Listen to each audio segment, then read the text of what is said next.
Tidak ada, saudaraku, yang lebih penting daripada keselamatan. Keselamatan jiwa adalah hal yang paling penting dalam hidup ini. Firman Tuhan berkata, apakah untungnya kepada seseorang dia beroleh segenap dunia ini tapi jiwanya binasa?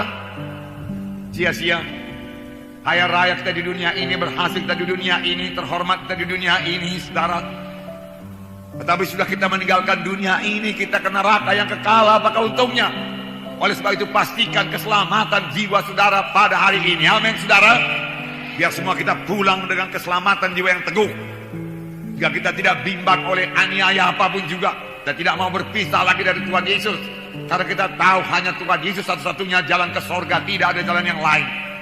Tuhannya sendiri berkata, akulah jalan dan kebenaran dan hidup, seorang pun tidak sampai kepada Bapa kalau tidak melalui aku. Hanya Yesus jalan ke sorga. Dalam Kisah Rasul pasal 2 ayat 14 sampai 18 saya bacakan kepada saudara. Maka bangkitlah Petrus berdiri dengan ke-11 rasul itu, dan dengan suara nyaring ia berkata kepada mereka, hai kamu orang Galilea dan kamu semua yang tinggal di Yerusalem, ketahuilah dan camkanlah perkataanku ini.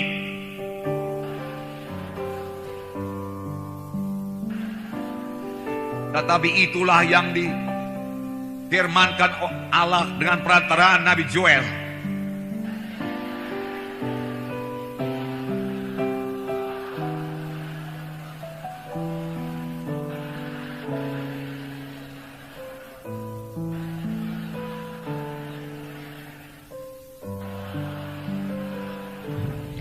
Juga ke atas hamba-hambaku laki-laki dan perempuan akan kucurahkan rohku pada hari-hari itu, dan mereka akan bernubuat. Mari kita baca ayat 41 bersama-sama.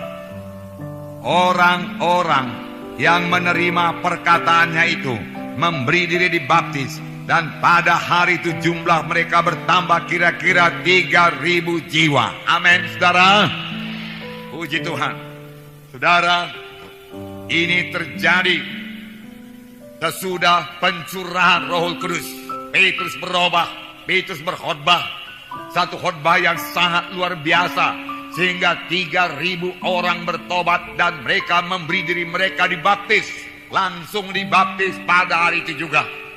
Nah, saudara yang kekasih, Roh Kudus memberikan pengertian kepada Petrus pada waktu itu pencurahan Roh Kudus. Dan saudara sudah mengetahui bahwasanya satu angin keras memenuhkan ruang tempat mereka berkumpul, 120 orang banyaknya. Kemudian lidah-lidah api hinggap di atas tiap-tiap orang. Lalu mereka memulai berbicara dalam bahasa-bahasa yang lain, seperti yang diilhamkan Roh itu kepada mereka untuk mengatakannya. Lalu pada waktu itu banyak orang Yahudi dari segala bangsa yang diam di negara-negara lain datang ke Israel untuk merayakan hari raya Pantekosta. Lalu mereka itu mendengar 120 orang ini berkata-kata dalam bahasa-bahasa mereka di mana mereka telah lahir, walaupun mereka orang Yahudi juga. Mereka sangat heran karena orang ini tidak pernah belajar bahasa mereka sebelumnya. Tapi dengan jelas mereka memuliakan Allah dalam bahasa mereka masing-masing.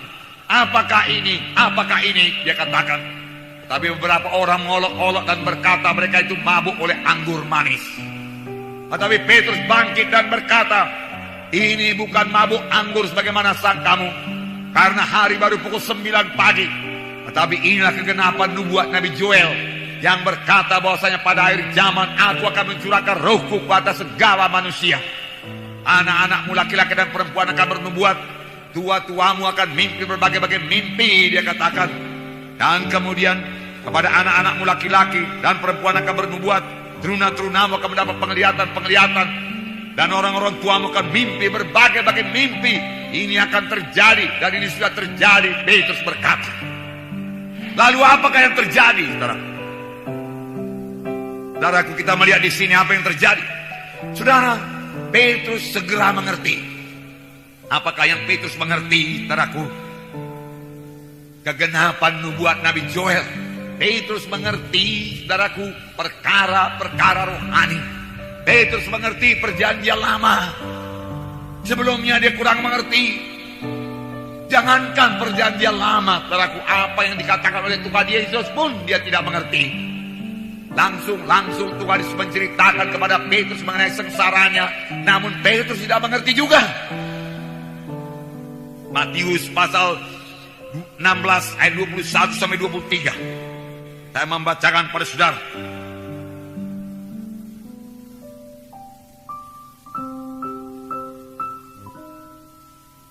Saya membacakan.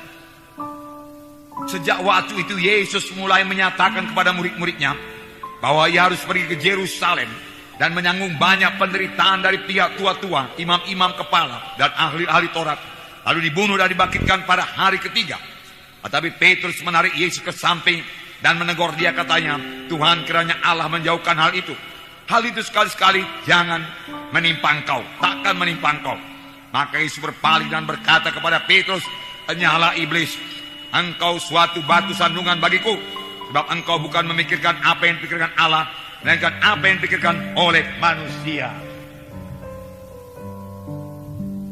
Itulah pekerjaan Roh Kudus yang luar biasa. Jadi setelah Roh Kudus memberikan pengertian, menerima pimpinan Roh Kudus, sehingga saudara menerima hikmat daripada Tuhan, sama sebagaimana Petrus menerima hikmat pengertian daripada Tuhan, sehingga dia mengerti mengenai nubuat Nabi Joel. Ini nubuat Nabi Joel, ini mesti terjadi.